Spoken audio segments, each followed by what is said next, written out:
Oh, hey, Gaura. What are you doing here? Hey man, how you going? Good, good. How are you? Yeah, good. You got plans right now?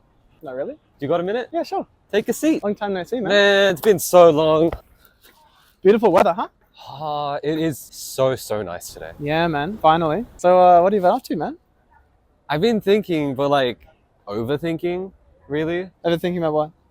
Like, I have this idea for making a piece of content to show people that you really need to like, all you need to do is get started, really. Like, it doesn't matter if it's like an entrepreneurial venture, if you want to build a company, or if that's like progressing in your career. Because I've come to a point where I've like started again and again and again, and I see my younger self in the fact that I would have been scared to start previously. And like, I really wanted to build a community of people that they're not afraid to start. And I wanted to show them that like, it's okay to feel afraid.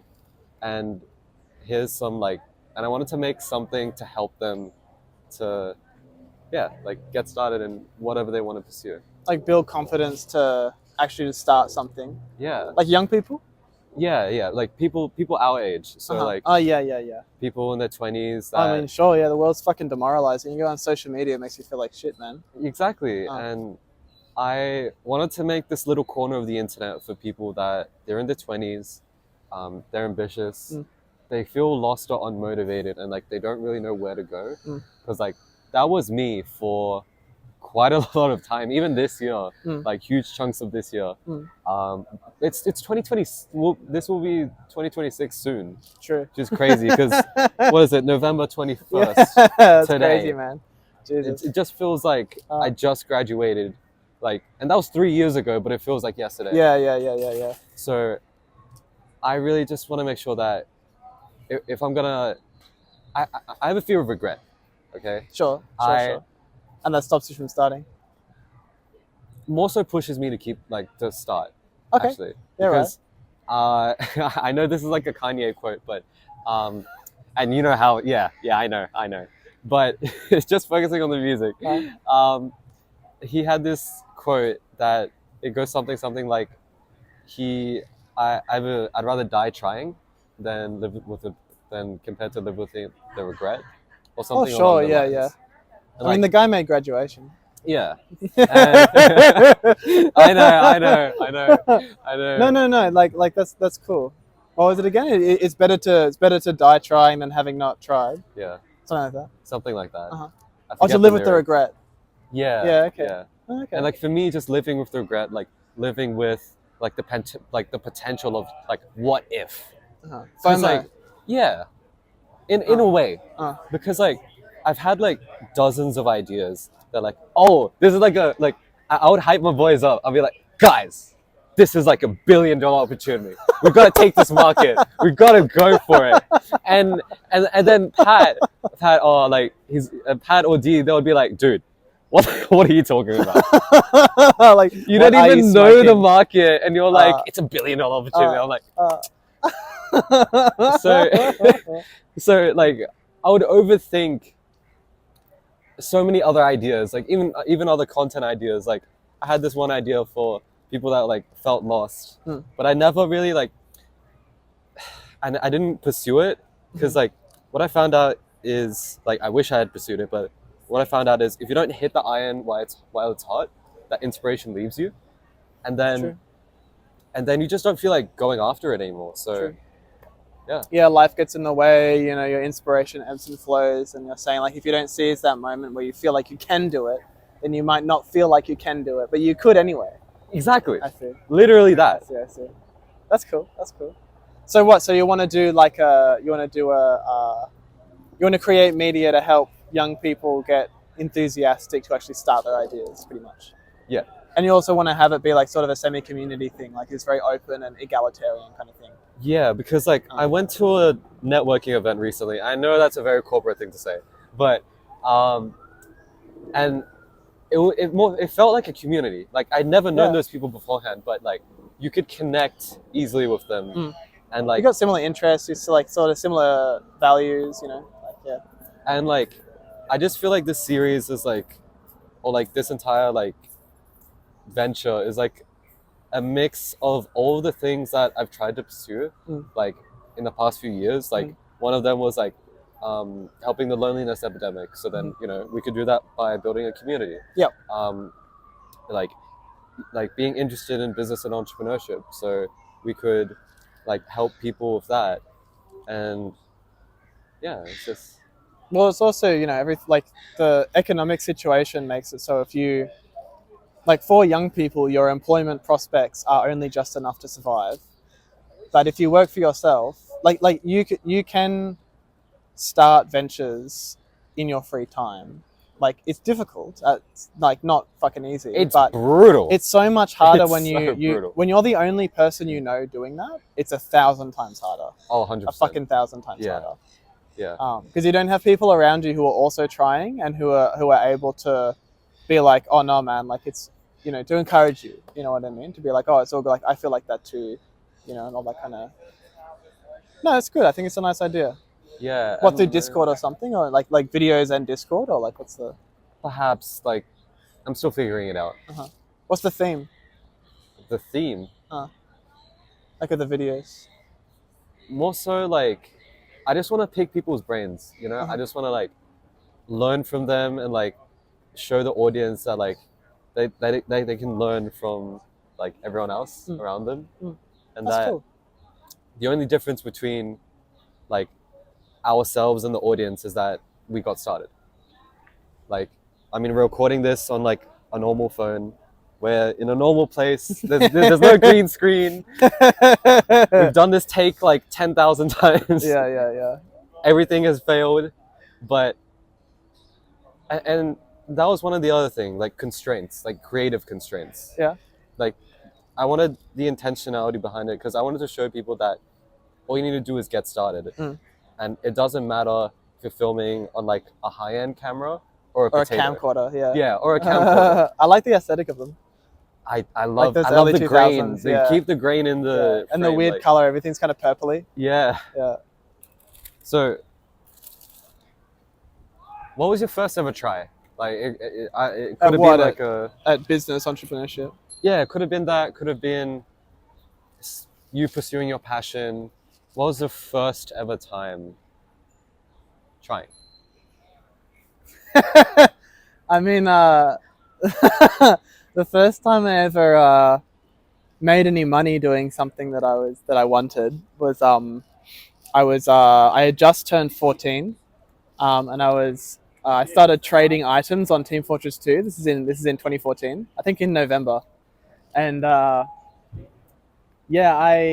was making a little tiny bit of profit trading items back and forth, and then I realized that like I was watching what's that old people's show where you auction off? It's about auctions. Like that, everybody gets a budget, and then you go buy a bunch of stuff, and then you auction it and see who makes the most money. I forget the name. Auction Roadhouse or something. Auction Roadshow. Perhaps like yeah. Can't remember. Anyway, something like that. I was watching that, and I was like, hang on, this is just like TF2. Like you go to the trading servers, everybody's selling random stuff, for random prices. And then I was like, oh, why can't I just be an auctioneer? So I put on my best cosmetics and then showed up in real life cosmetics. Yeah, and then I got this these sticky note, like this sticky note binder, and I had like a pen, and I had all of the dollar values of everything in Australian and American dollars. Okay. Because ref is worth one thing, keys are worth one thing, buds are worth another thing. Yeah. And so you have these different, sort of like how you have cents and dollars and shit. Then you have scrap and ref and keys and buds, back then at least. And I was just like, hey, like I'll auction your items. I'll take a 5% cut. I won't auction anything below a certain value. I think it was like half a key or one key.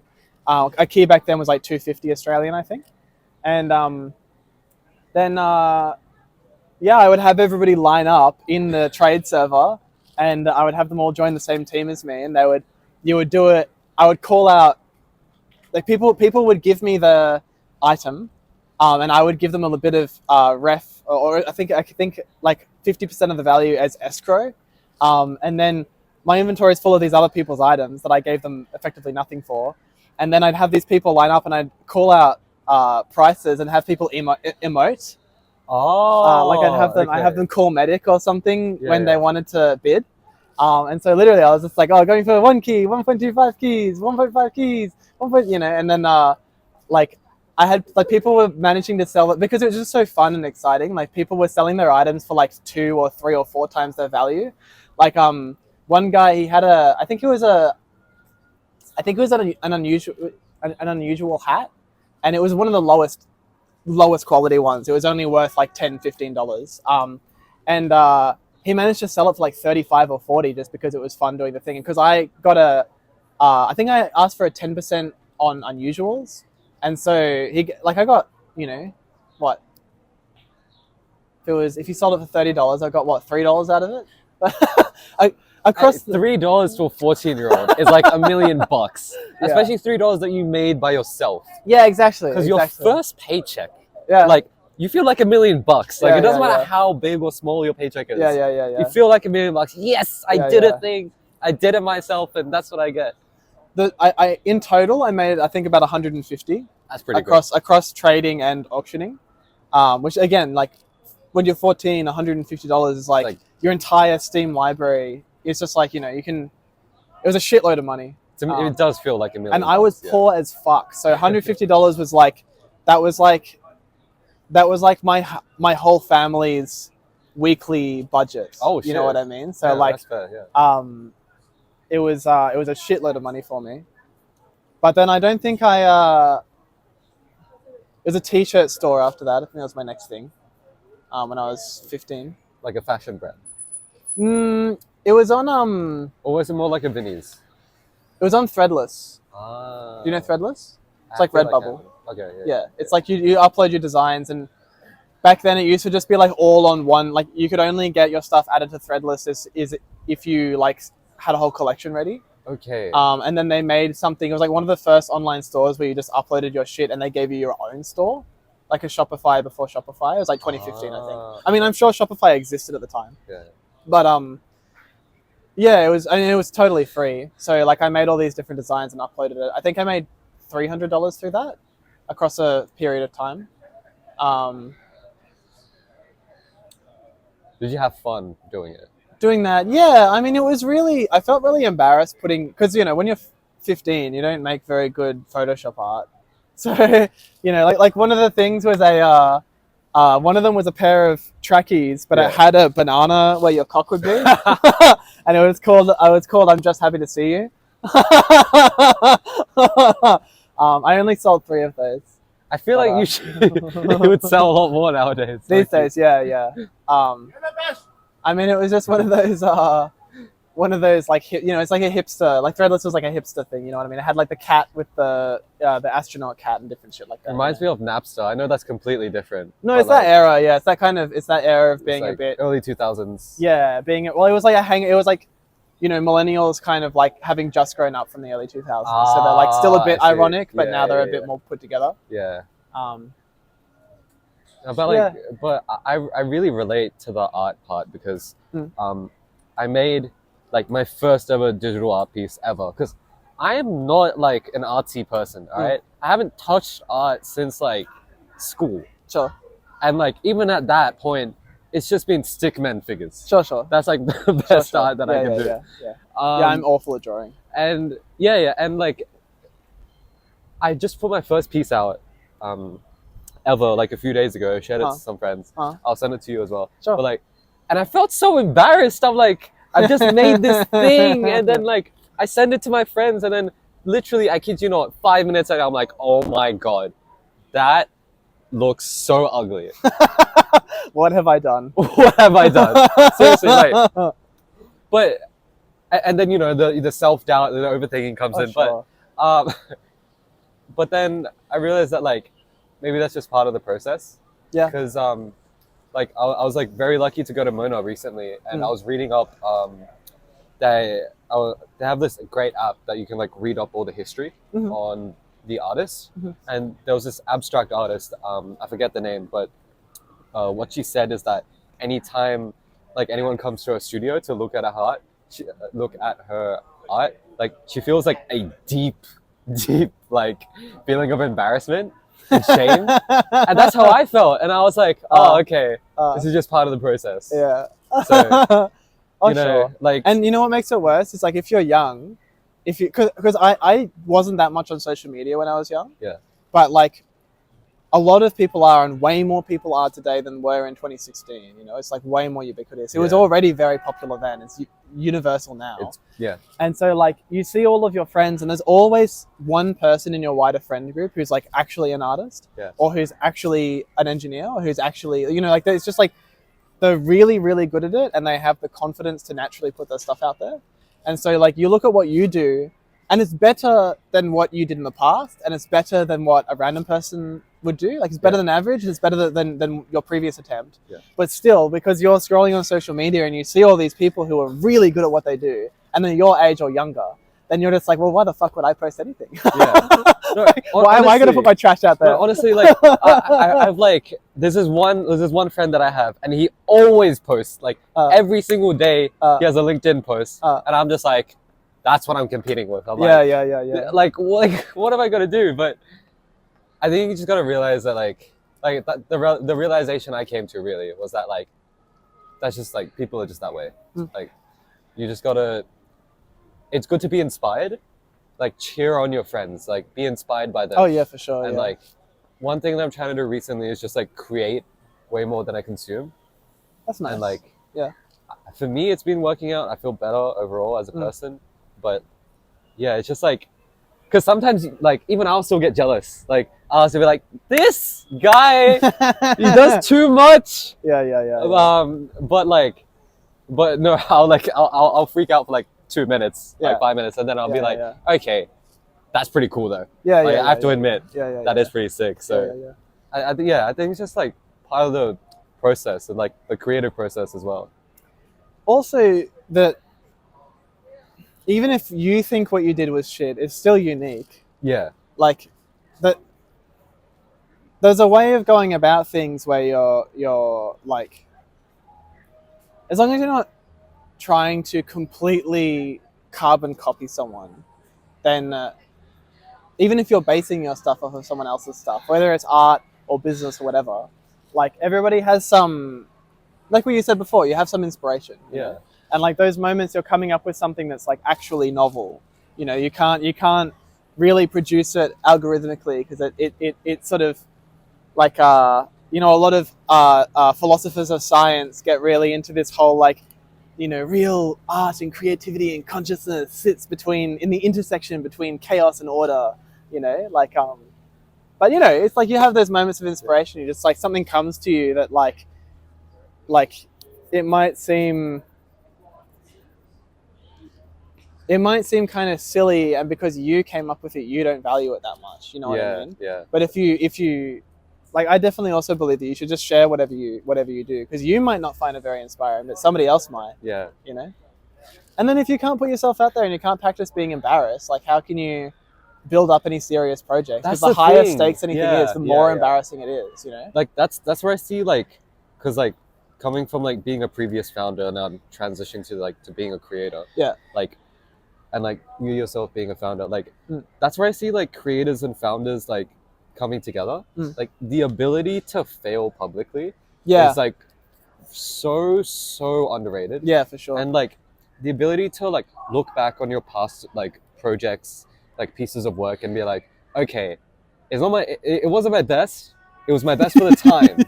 Right? Because like that's the capability, that's the potential that I had. Yeah, you know, when I was like 15, 20, 30, whatever. Yeah. But, and just like being able to look back and reflect on like, you know what? I'm proud that like I gave it a shot. Yeah, that's nice. Like, that's nice. That's the thing that I really respect about like ambitious people, that it's okay if you fail. Most importantly, learn from like what you like, because like my dad says like failure is just like your first attempt in learning. Like, I know that sounds really cheesy. I know, like people like thrash me in the comment section and be like, this guy has no idea, has not failed. That's the most dad shit ever. That's so funny. But it's true. Yeah, it's right? true. Yeah. And exactly. like, that's cute. Yeah, I just. No, for sure. You can't beat yourself up. I have a deep respect for anyone that just like you said, that can go out there, fail publicly, come back, share their learnings and insights, and be like, you know what, I'm gonna go back out there and give it another shot. Yeah, like, I think it's a type of strength to be able to look back and be nice to your past self. You know what I mean? Definitely. I think it's our default mode is often to ridicule our. Oh yeah, past, 100%, you know? 100%. And like you'd have those thoughts in the shower, and of that one thing Sure, that you did that one time, right? And you'd be like, that's so cringy.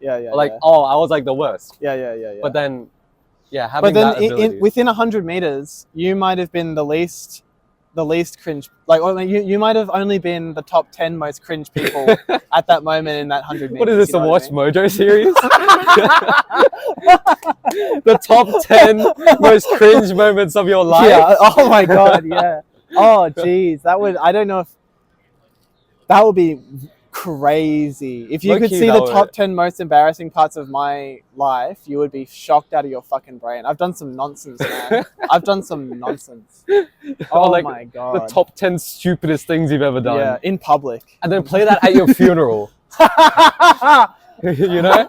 Just to remind people, you gotta make them laugh. That you are human. You gotta make them laugh. Yeah, because like, I don't want my funeral to be like all sad and soppy. No, yeah. Like, I want people to be like laughing the whole time and just like enjoying. My funeral, there'll be people playing the mridanga, there'll be all these flowers, everybody's gonna get lots of food, and they'll throw my corpse on a fire as soon as possible.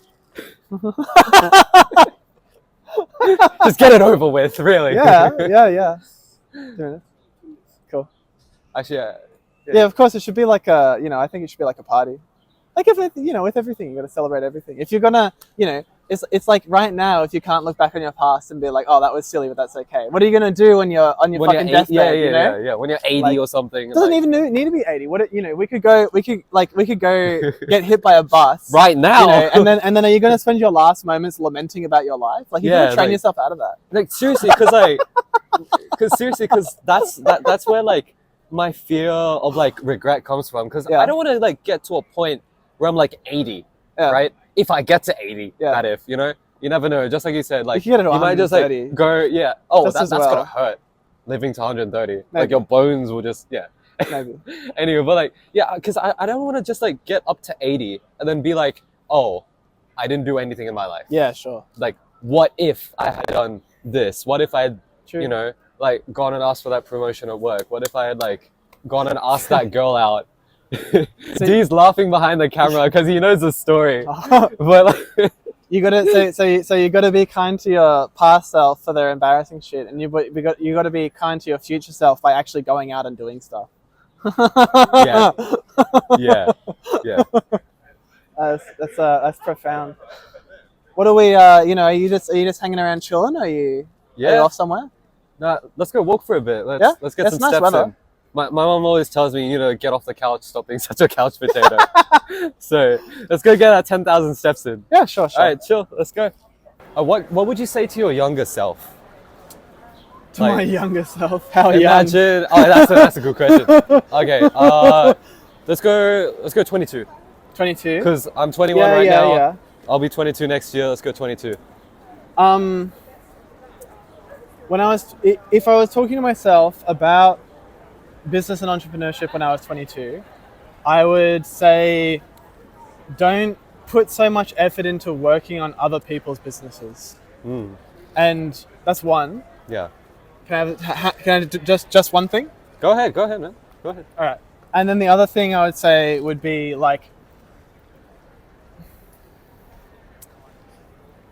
don't worry about selling your own services. Like, because I had a when I was 22, I had a IT field technician business. So I like go to old people's houses and small businesses and fix their computers and shit. Okay. And set up their Wi-Fi and shit. Yeah. And can I swear? Yeah. Go ahead. And I mean, like I was doing it for old people and for small businesses. Yeah. And I was sort of like really worried about making money from it because I find computers really easy. Yeah. But most people don't, right? Okay. That's true. So because I can only like restart the computer and that's about it. Yeah, exactly. And so it's like, there's so many people who'll pay for your skill. Yeah. But then it's sort of like, because it's not hard for you, because it wasn't hard for me, I found it really hard to charge fucking... Oh, I was charging a $20 call-out fee and $35 an hour. Yeah, I know what you mean. Yeah. You know? So it was because you just start to feel guilty at some point, right? Well, yeah, because it's so easy for you. Yeah. But it's impossible for them. Yeah. You know? It's like... So yeah, those are the two things I would say. Don't work on other people's businesses more than yours, because they can tank their own business. If it's truly their own business, they can tank it, you know? Yeah, yeah. And all the effort you put in, it doesn't matter because it was their choice, because it's their business. And so then, the other one is just like value your own time. Value your own time. Because it is valuable. If you have a skill, like I can't advise people how to write a book. I'm not an author. Me either, actually. You know? Yeah. So it's like if I tried to charge somebody to do that would be wrong. True. But I fucking love computers and I'm pretty good at them. Yeah. So I can charge people to do that. Yeah. It's like focusing on like the one good thing that you're good at, and just like zeroing on like I mean, it might even not be like it might be your second best skill. Yeah. You know, like your first best skill might not, like my first best skill is not monetizable. I'm better at being a priest than I am a computer technician. That's true. But you can't make money doing that. Yeah. But you know, even if it's your second or third skill, it's still you're better at that than other people just because you like it and so you do it. Exactly. It's like it's your passion. Yeah. If you had to explain your approach to starting, doesn't matter how you like start or like what it is you're starting, but if you had to explain your approach to starting to a friend, how would you explain it? What would you explain? Oh. Yeah.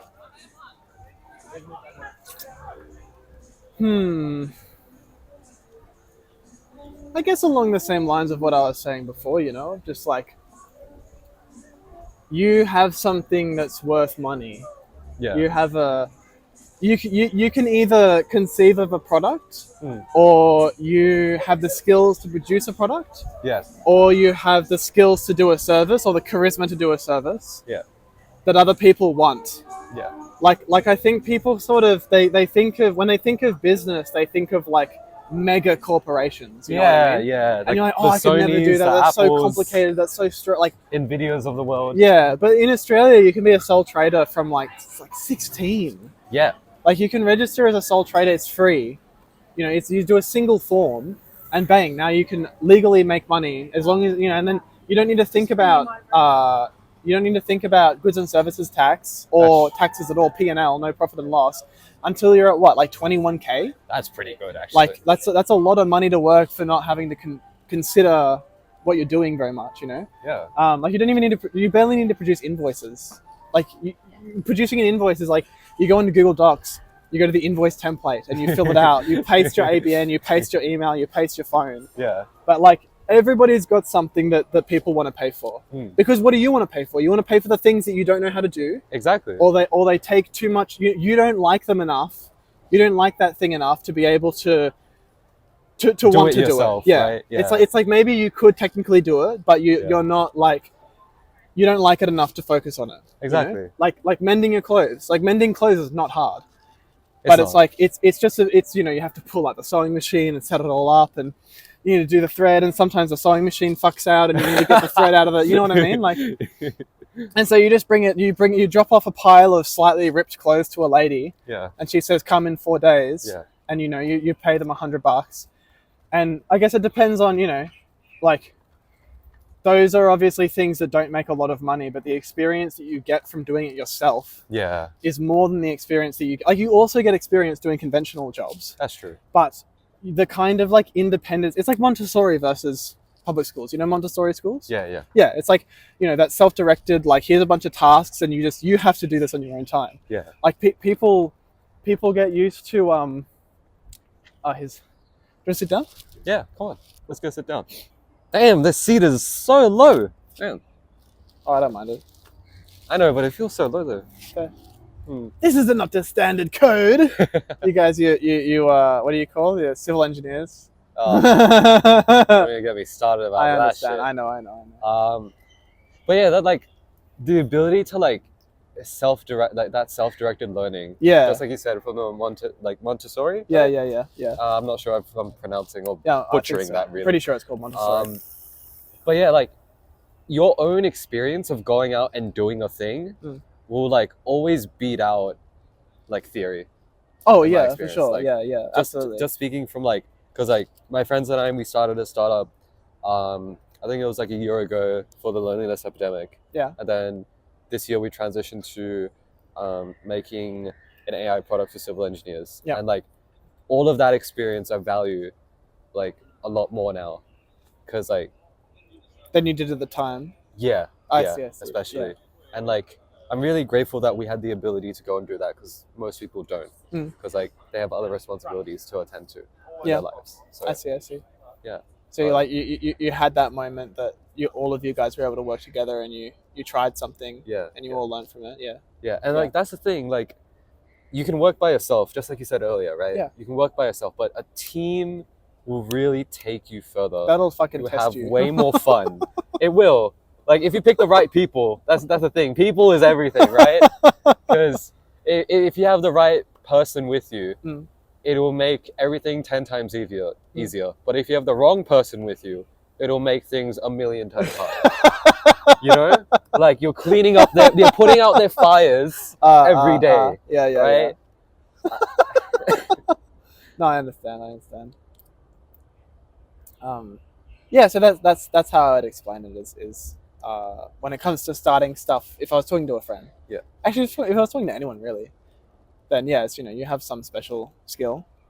I know people who are really good at grading Pokemon cards. Like, those are in demand. Like Pokemon's like, oh yeah, it's a sky, not as much as they were 6 months ago. Oh okay. Yeah, dip down a little bit. Just a little bit. Yeah. Okay, that's fair. But it was crazy during COVID. It was insane. It was like people beating each other up. Them. Yeah. There was people like people busting into the loading dock in Costco. Really? And beating people up for the boxes of like pallets of cards because they were worth that much at one point. That's crazy. Like that's wild. I wouldn't recommend starting that way. Unless you are, unless violence is your passion. There's people who there's people who like they're really smart but they're really aggressive, so work for the AFP or work for the what do you call our the ADF. Oh, okay. ADF, or ASD. I mean, ASD is a bit different, but it's like even if every kind of personality there's something to do. But again, even in those jobs, like you can be a consultant, you can be a contractor, it's just like everybody has something that other people either can't do or don't like doing. Yeah. I can't stand fixing clothes, but there's people who don't mind it. And sure, once you do it as a business, you're going to have moments where you're like, I can't believe that I chose to do this. Yeah. Right? Like I know people who they're like potters, they do clay. Oh, okay, and like they've just made the same piece of art so many times that they never want to see it again, Yeah. But that's kind of part of it, because you're going from doing stuff purely for you if it's a hobby to having this sort of like conversation with you and your customers, where you're like, they want something from you that's going to be a little bit different from what you want to make, and you want something from them that's a little bit different from what they want. So you sort of need to like negotiate, like within the thing that I like, what version of this do people like, or if you produce something, like maybe a potter produces like the first line is like 6 different things, like some of them are glazed one way, some of them are a totally different like type of pottery, and then like they might think like, oh, this one plate, it was such a genius idea, like I just did this like amazing glaze, or I made it look like kintsugi, kintsugi, the Japanese. I made it look like kintsugi without even having to break it, whatever, right? And then everybody loves just the cup that's the most plain green thing, you know what I mean? And they're just like, and then people want the cup, and so then next time they do a round, they do way more of the cup, and it does sell really well, and so like you sort of have to be willing to have a conversation with the world, to me, because you're kind of interacting with large groups of people on the plane of wealth and desire, which is not, you don't usually talk on that level, like people who are people who are kind of at a more executive, or like say they're like I've met people who the normal conversations at work is pretty much purely in the scope of like trying to negotiate between like large amounts of people, money, and buildings between large entities, you know. But normally in everyday life, you do not get exposed to that mode of communication. And so it's just interesting how like sometimes you won't even do it verbally. You'll do it by releasing something, and people will like it or dislike it. To me, it's kind of like a conversation. Yeah, like that's the thing. Like being able to like co-create. That's something that I value a lot because like that again goes back to like teamwork. Yeah. And just like you said, it's so important to like communicate, and that's like that's one thing that I'm still working on, honestly. I think it's like one of the biggest life skills, regardless of like whichever job you're doing. It doesn't matter if it's like in IT or like if you're in the restaurant industry or you're in the motorsport industry, right? So that's something that I deeply value, and then like just being able to like collaborate and co-create more importantly, because I feel like that's still different to like just collaboration, because I feel I feel like it's a deeper level of it. Yeah, that's interesting. Yeah, I never really thought of it like that, actually. That's really interesting.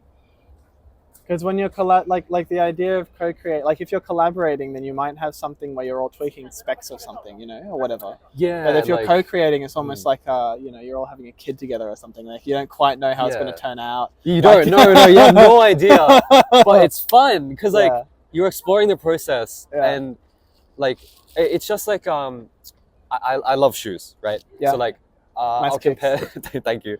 I'll compare it to Nike, right? So Nike, they'll do a collab with like a celebrity, and then it'll just be like putting their name on a bunch of sneakers, and that's it. Yes. Right? Which is a collaboration, not a co-creation. In a sense, right? Unless there's somebody who like the celebrity made some fucked up crazy shoe. Like you saw those ones that were like a weird patchwork shoe made of offcuts and then it's cut halfway and see-through. Or like the Kanye sneakers. Yeah, the Kanye sneakers. Yeah. But anyway, apart from those like outlier examples, the bulk of what they do is just a colorway or a name. Exactly. Right. And then like, just like you said earlier with like co-creating, you don't know where the journey is going to take you, but you know that you want to make something with the person in front of you and like the team in front of you, and you want to go on that journey. It's a deeper, like what you said, it's a deeper kind of relationship. Yeah. I never thought of it that way. That's actually really interesting. Learned that in uni. Oh, really? No.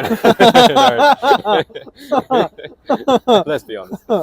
Did you learn that in the trial by fire with your friends trying to do a project? Yeah. That's interesting. And that's the kind of realization that, like, you know, maybe you can watch a video and hear somebody talk about that, but it's like I guess like what you're trying to do is encourage people to go and have that experience and see what it's actually like in reality, because it's going to be different for them. Yeah. Like it was one way for you, but that category of thing is going to be different when expressed with that person or group of people. Yeah, and then like that's where like this conversation for me like takes it back to like a loop, right? Because it goes back to art for me. Because like art, like there's so much value in like having human connection and human emotion. Yes. And like the ability to speak your mind. And like you can also do that in business. Like you know Donna, right? Yes. Because Donna with the bags. Yeah, she has a beautiful story, Kind Rebel. Yeah. A beautiful story about her experiences in refugee camps.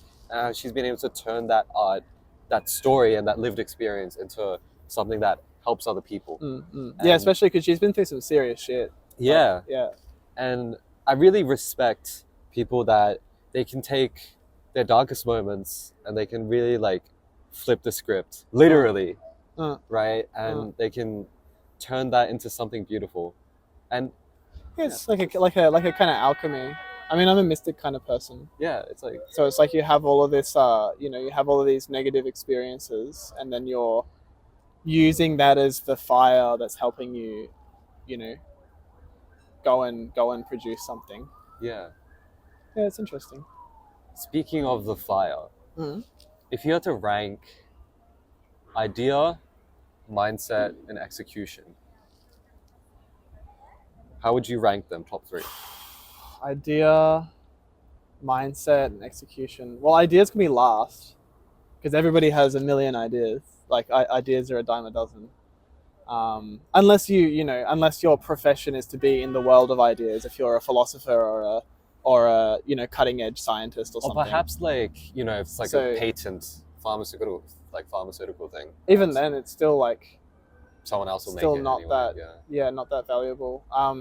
Because patents can also reveal the details on producing things.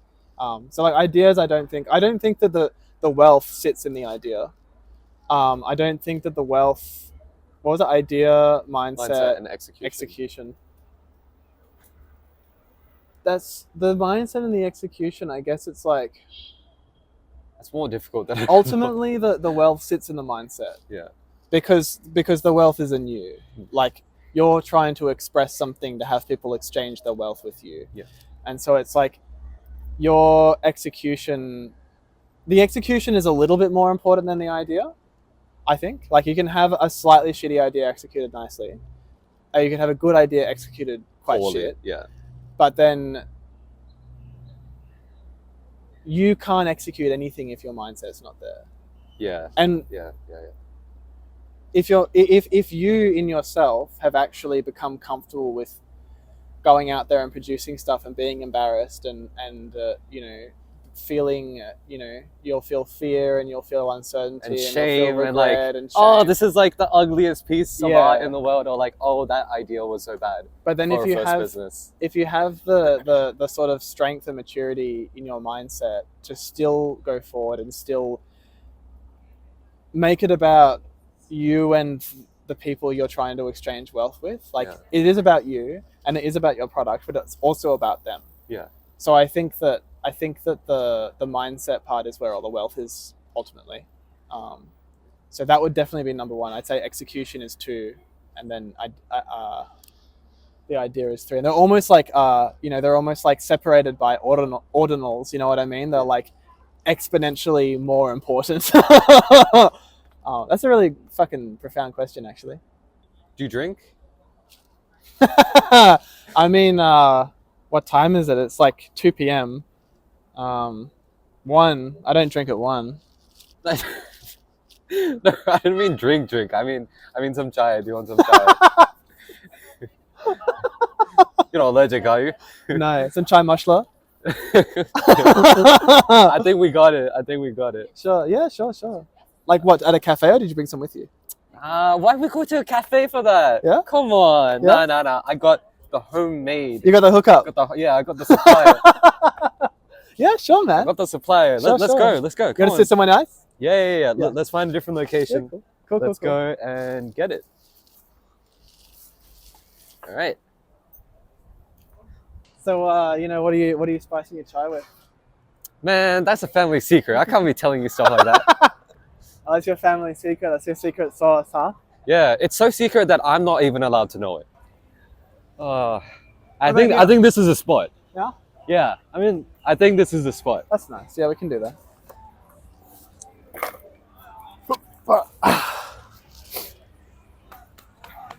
Is the chai in here? Yeah. Ooh. Oh, wow. Beautiful. That's quite Look at romantic. That's quite romantic. These beautiful cups. I don't You know how it's good much- chai when it's like dark brown, man. Cheers. I still can't get over these cups. Oh, yeah, it's good shit. That is strong. What have you been up to? Right? Like, been a mystery. I've been working on a do you know what a CRM is? Yeah. Customer relationship management thing. Yeah, Right? yeah. So I'm working on a CRM software for astrologers for Jyotishi. Oh, nice. How did you start? Like, Look, my mentor at the temple is a Jyotish, okay. and our guru was a Jyotish because he's a Brahmin. Yeah. Like our guru's guru is Bhattacharya Brahmin. Okay, I got it. And so then, he just got a lot of exposure to Jyotish in Bengal. And then he liked it. You know, he likes the planets. He's a very technical guy. He's like both like artistic and technical. He's an amazing entrepreneur. Like he's the kind of person who, like he was a brahmachari for like 15 years, like saffron brahmachari. Yeah. And, he'd be like out in the villages in Bengal, like doing kirtan with people for like 10 hours straight. Like, Like they just show up and it's just be like, oh, it's time for a party. You know, bring out the food. We got these guys with the drums, and they know Bengali, they know Sanskrit, they know all the songs. And yeah, then these days, like in Australia, you got to make your living. Yeah. You know, and he's not a brahmachari anymore, and so he's an amazing entrepreneur. He's the kind of person who like he doesn't need anything except for himself. That's very good. Like yeah, he's proper like what do you call? Relentlessly resourceful, right? Yeah, he's a weapon, man. Seriously, like literally the way he does everything is once an hour every day, he sits down with a pen, and he writes down exactly what he's gonna do and what he needs to. That's focus. Yeah, like hardcore shit, man. Yeah. I'm not there. He's 45. You know, I'm 25. So give it a couple of decades. You got time. But yeah, I was watching him do his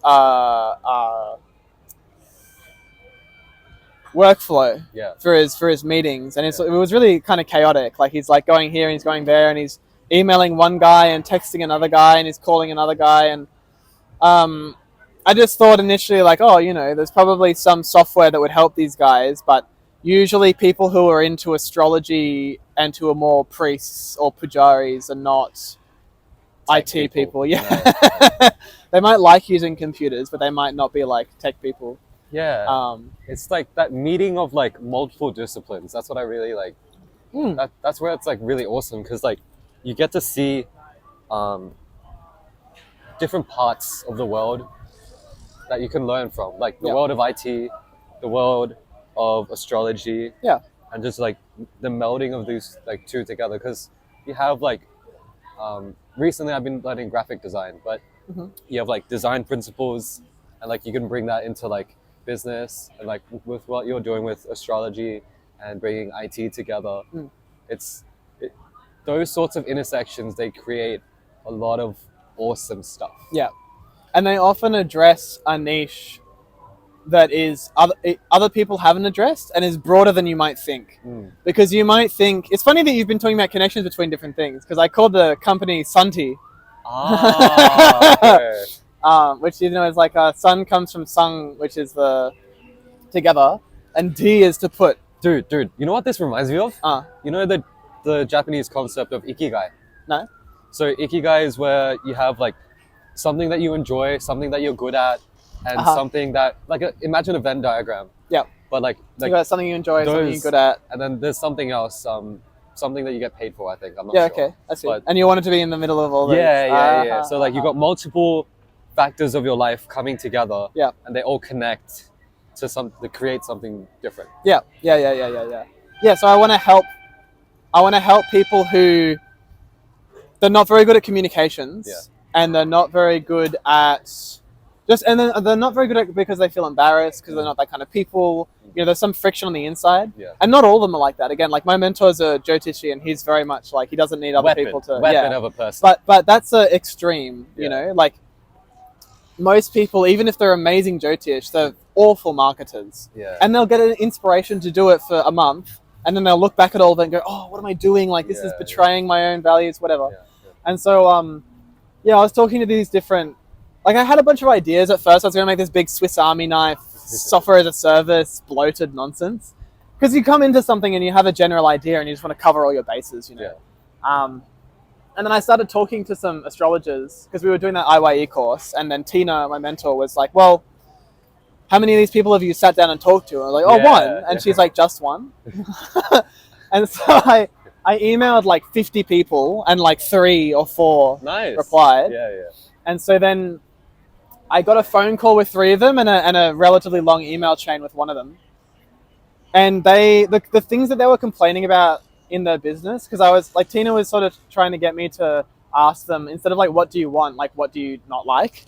Like what is the part of your job that you don't like doing that much? Like, what is something that you find really hard? Is there a piece of software that you need in your workflow that you just wish was there? Or there is a piece of software that you use and it has a feature that's nearly right, you know? And that's the kind of stuff that gets people talking about what the actual problem is.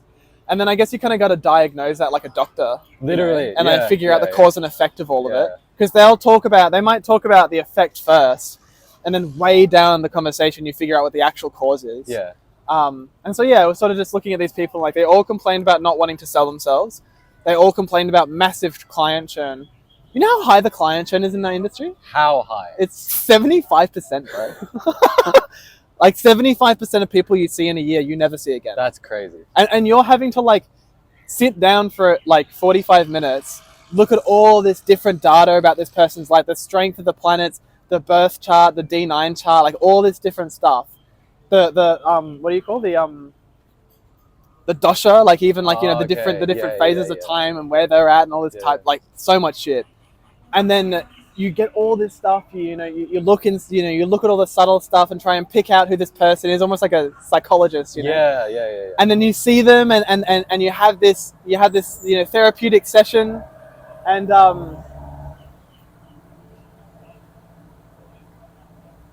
then you don't see them again for ever. Because they churned, right? Yeah.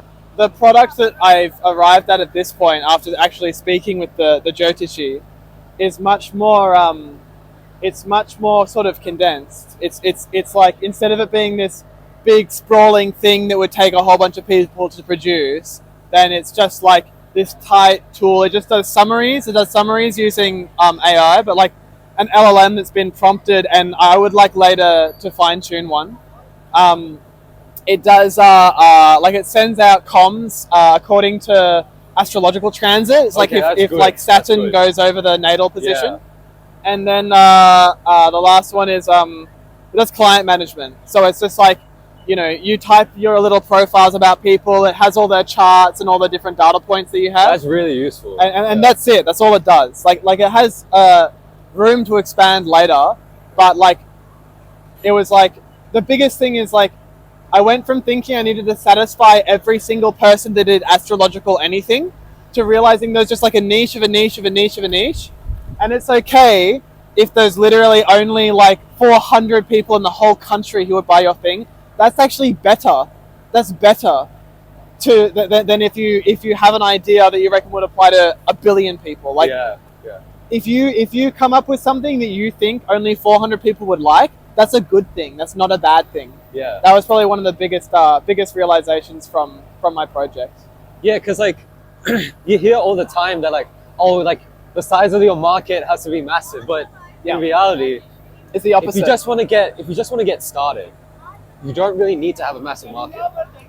You don't want a massive market because that's such a huge spread of desires and needs. Yeah, like, exactly. Once you do one thing, then you do something a little bit different, and then a bunch of other people want that. And you do something a little bit different, a bunch of other people want that. Like, you expand that over time, but you start off with only exactly as much as you can chew. Exactly. Because otherwise you just get burnt out instantly. Like, you're not going to do it otherwise. You know what I mean? Yeah, I like that. Hey, what time is it? I actually got to shake a leg at some point. Oh, do you got to go? Yeah, it's one. Okay. I've got 10 minutes to get to Flinders. All right, come on, let's go. All right, cool. We'll finish the try.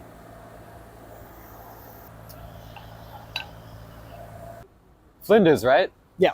All right, come on. Is that that way? Yeah. Let me show you. I can take that. Alrighty, let's go. That's a serendipity. That's exactly, literally. That's that providence. Oh, sure. Oh, fuck. You okay? Yeah. Really trying to create more than I consume nowadays. Yeah. And I don't know, there's something beautiful about it. Oh, like, sure. Being able to make some kind of art and just like make something. If there's one thing that you want someone to take one takeaway from this entire conversation, what would it be?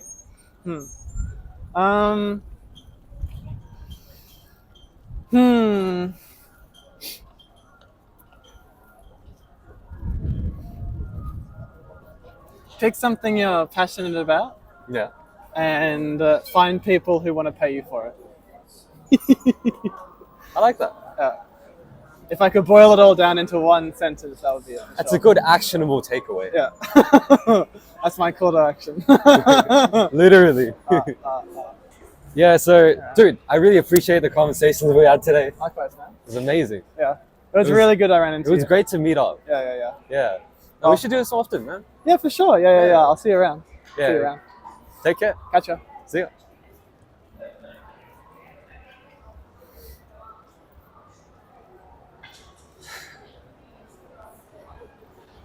Bye.